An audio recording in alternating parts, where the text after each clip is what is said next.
For my project, I'm going to be talking about how a hole in Russia keeps teaching us physics.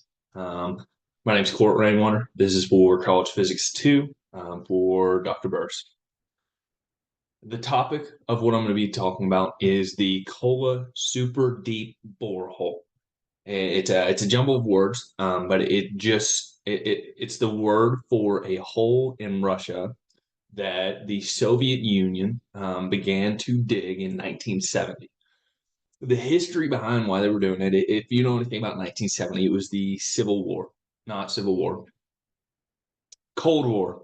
It was the Cold War where the Soviet Union and the United States were threatening to blow each other to hell. Sorry, and they were constantly competing. More popularly was the space race, but there was also a very minor race to the center of the Earth.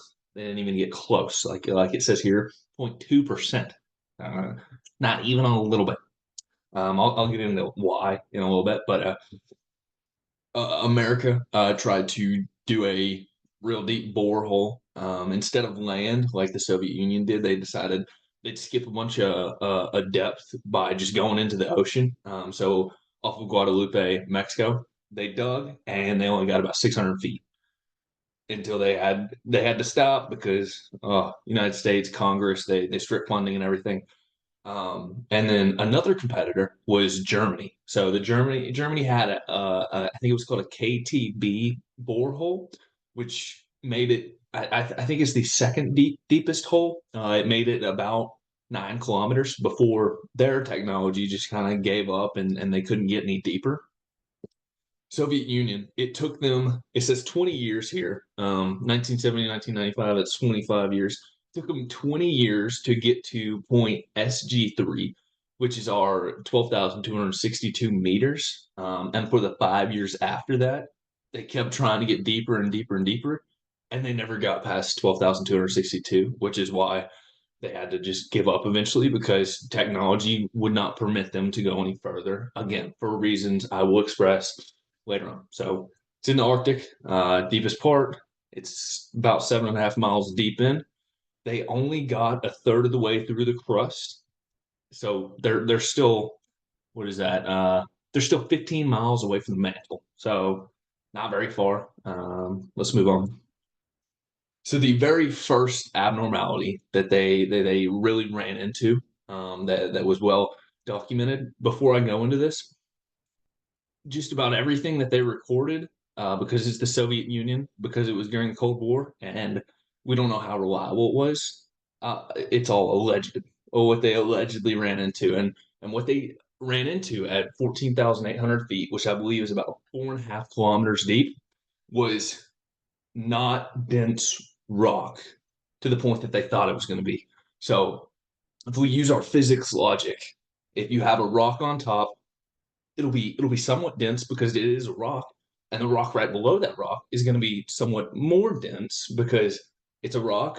Plus, it also has the gravity of the rock above it, so it has to be more dense because it's being pushed down.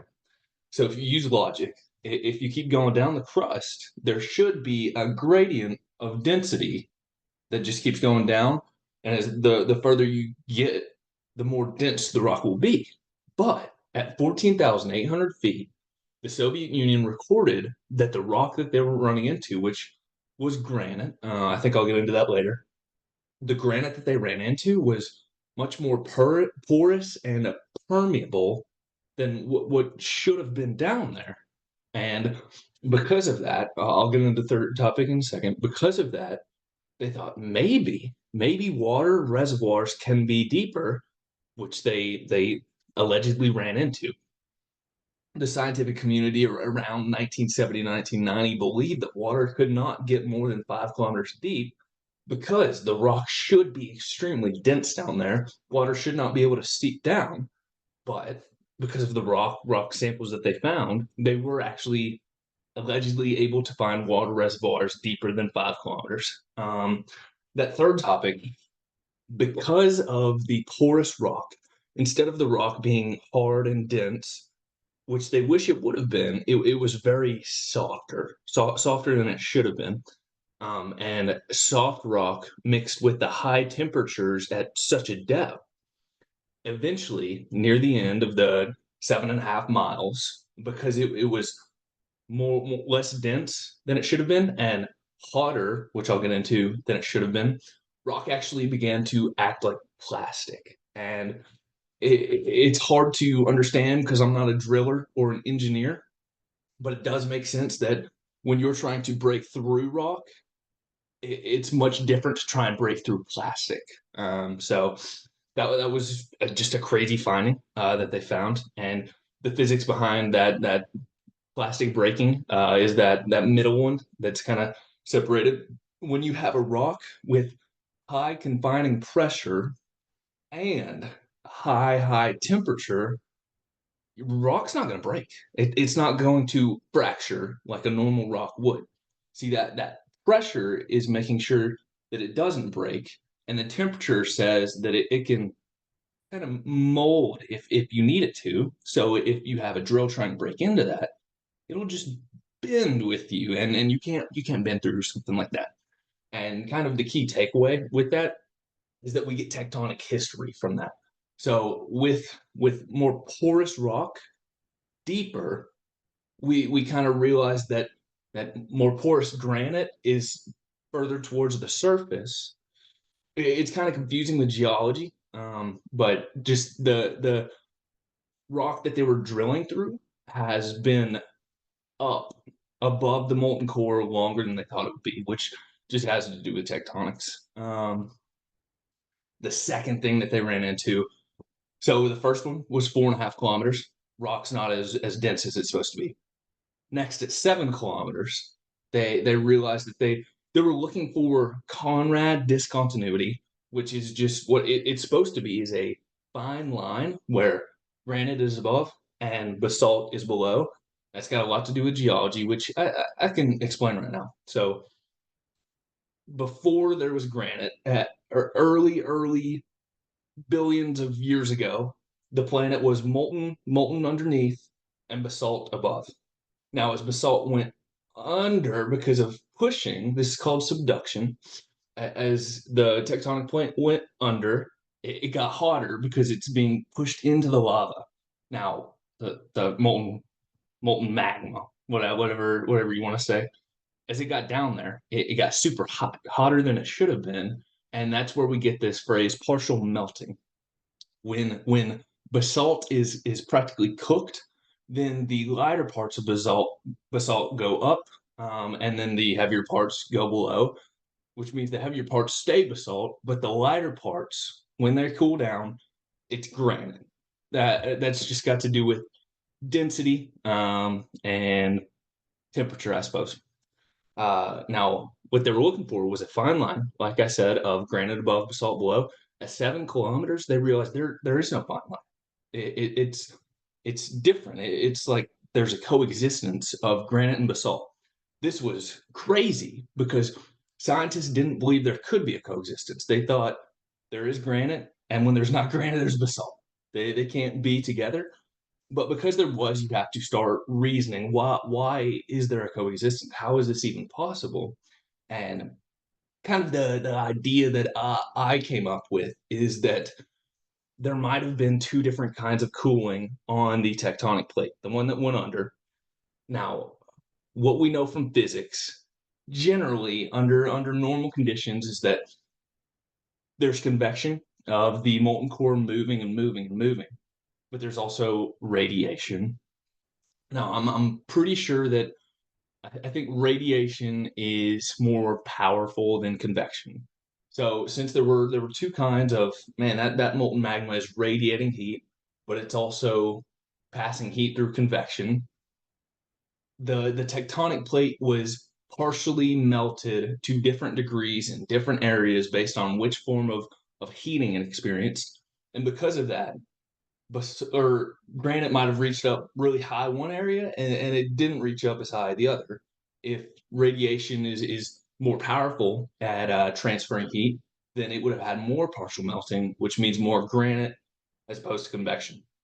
I think that's a general idea of what I was going for with that one. They proved that Conrad discontinuity didn't actually exist. There was a coexistence.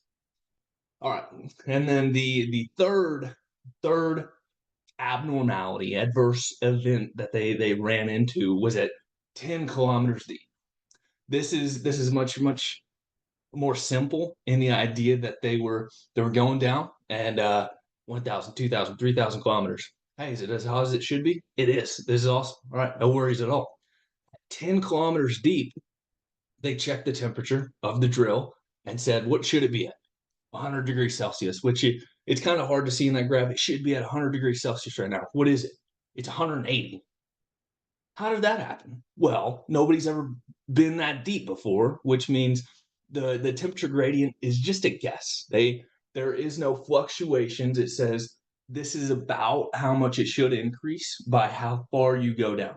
Same thing with the density gradient from the, I think, third slide. It should just gradually increase in density in the same way that it should gradually increase in temperature. They found out it didn't. It didn't do that. Why doesn't it do that? That again, we don't have anything proven, and we're not 100% sure how well they recorded temperatures. But I said that the physics kind of behind it, why maybe that's not, maybe that's, it's hotter because I would say the mantle might be thinner in certain areas. The rock might be even less dense. Less dense is able to conduct heat. It's able to pass heat along a little bit better. Not conduct. I think that's wrong because of density. But I think that the mantle might be thinner than they thought it would be in certain areas. It could just be the Kola Peninsula that has this temperature at this depth, and it could have a whole lot to do with the convection. I think that the molten core could be maybe spinning faster than they thought it would, and then a faster moving molten core will produce more temperature. So just thinner layers between their area and location of the flowing magma, or just how quickly it's flowing. Yeah, so I think that's, yeah. Okay. Anyways, so those were the three abnormalities I really wanted to hit, and then the last one is just kind of like a fun fact. The reason it was able to go so deep is because of what it used to drill down there. Now, what I like to I'll try to get into it. They used an independent rotary drill bit. Okay, and that just means that it's this picture that we have, and it's independent. Most drilling machines, I need my straw here. They'll have the drill down here. Oh wait, I can do this. They'll have the drill down here, and in order to get this thing to turn and grind whatever's down there, the whole straw has to move. What was different about the Kola Superdeep borehole is that they were able to, the new technology was able to get this part to move without having this part to move. What they kind of calculated was if they had to move the whole thing, the drill string or the entire straw itself would be over 1,000,000 pounds. And the torque required to turn a 1,000,000 pound drill string was, I can't even remember, thousands upon thousands of psi, well, whatever it was. With that invention, they were able to just completely bypass that friction, and just have that small piece moving. And they used a tricone drill bit, because it was, what was it? So the thing about tricone drill bits, instead of just like, sorry, going to use my straw again. Instead of just one thing, like more narrow, but like a drill bit spinning and trying to grind through it, is that it was able to crush and shear. The cool part about that, again, why it was able to go so deep, even though they didn't expect soft rock, was that a tricone drill bit is able to shear softer rock, and it's able to crush harder rock. So no matter what it ran into, it was able to just grind through it. And I think that's just about what I had. I don't know. All right. Pleasure doing business with you. Stop.